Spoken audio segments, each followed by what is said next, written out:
राधाष्टमी व्रत करना।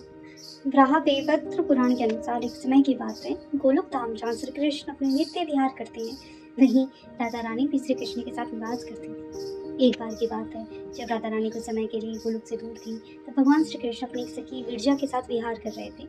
जब राधा जी को इस बात का समाचार मिला तो वे अत्यंत क्रोधित हो उठी और तत्काल श्री कृष्ण के पास पहुंचकर उनसे कठोर वचन कहने लगी। राधा रानी का यह रूप देखकर श्री कृष्ण के परम मित्र श्री धामा को बहुत दुख हुआ। उन्होंने सोचा कि राधा जी ने प्रभु श्री कृष्ण से अनुचित व्यवहार किया है। इसी कारण क्रोधवश श्री धामा ने राधा जी को श्राप दिया कि हे देवी, आपको अपने दिव्य धाम गोलक को छोड़कर पृथ्वी लोक पर जन्म लेना पड़ेगा। यह श्राप सुनकर राधा रानी और भी क्रोधित हुई और उन्होंने प्रतिशोध में श्री धामा को भी श्राप दे दिया। हे श्री धामा, तुम भी राक्षस कुल में जन्म लोगे और वहाँ अपने कर्मों के कारण अतः मृत्यु को प्राप्त होगी। राधा जी के श्राप के फलस्वरूप श्री धामा का जन्म शंखचूड़ राक्षस के रूप में हुआ।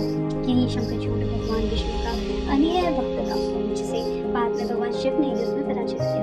उधर जब राधा जी क्रोधावस्था में पहुंची, तब उनकी सखी विरजा यह देखकर अत्यंत व्यथित हुई और वहां से चली गई। वे जाकर नदी स्वरूप में परिवर्तित हुई। श्री धामा और राधा जी के बीच शाम की संध्या के बाद भगवान श्री कृष्ण राधा जी को समझाते हुए कहा कि हे प्रिय, अब आपको पृथ्वी लोक पर जन्म लेना है। वहाँ आप विश्वकर्मा जी और उनकी पत्नी कृति देवी की पुत्री के रूप में प्रकट होंगे। सांसारिक दृष्टि से आपका विवाह रायण नामक पेशे से होगा, जो बड़ा ही अंशकाल होगा।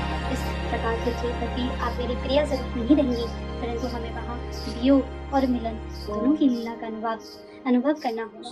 भगवान श्री कृष्ण के वचनों के पश्चात योग माया ने कृति देवी के गर्भ में प्रवेश किया। जब कृति देवी प्रसव पीड़ा से गुजर रही थी, तब योग माया ने वायु के रूप में वहां प्रवेश किया और उसी क्षण राधा रानी कन्या स्वरूप में प्रकट हो गई। इस प्रकार